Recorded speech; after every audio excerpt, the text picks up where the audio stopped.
onneen kee baay'ee argansuun saawumnaa ol gadi bu'ee jedhanii qoricha naa laatanii innaanan koo gaafalliin jiru waan ta'eefi ani dhaqee dhuman waaqayyoon kadhachiifadha jedheetanii kadhannaa marsaa 29 irrattan iddoo kana dhufe.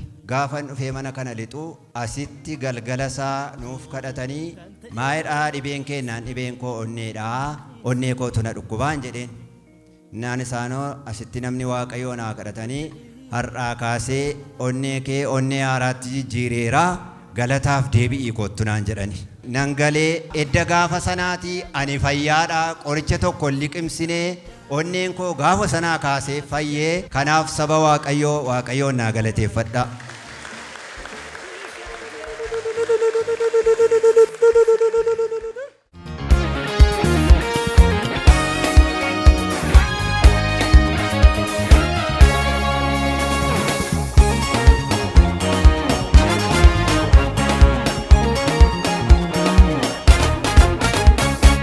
Maqaan keessan eenyudha? Eessarraa dhuftan? Maqaan koo Gizawtaa Addaseen jedhama. Kanan irraa dhufee aanaa Sibuu Sireeti. Waaqayyo waaqi jiraataan maal isiniif godhee amantoota akkas baay'ataniif gooftaa keessan duratti dhuga baatee akkamii qabdu?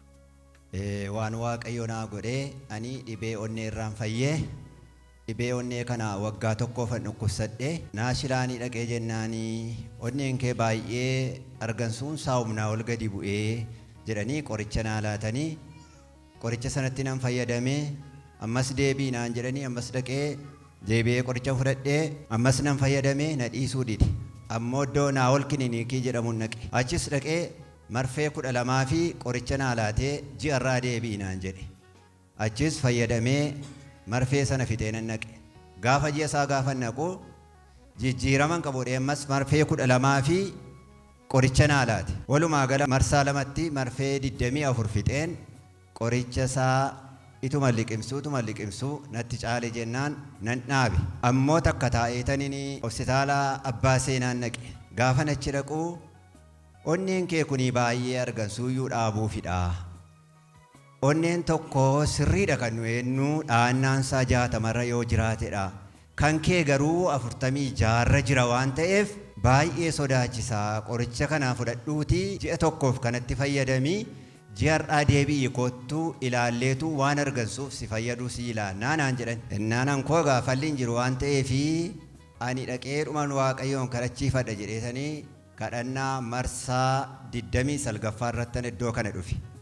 Gaafan iddoo kana dhufe hin socho'u na darbataa humna hin qabu aara galchataan deemaa aduu hin danda'u dubbii hin danda'u deemsa hin danda'u.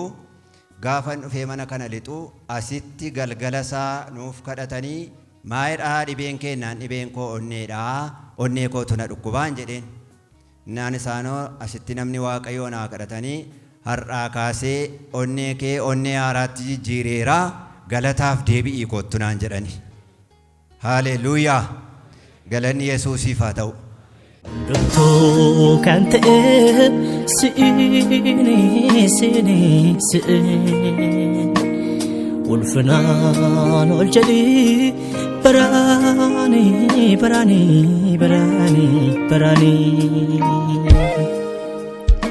Naa kadhatanii nangalee edda gaafa sanaatii ani fayyaadhaa qoricha tokko liqimsinee onneen koo gaafa sanaa kaasee fayyee kadhannaa marsaa 29 irratti dhufee asirrattan fayyee kanaaf saba waaqayyoon naa galateeffadha.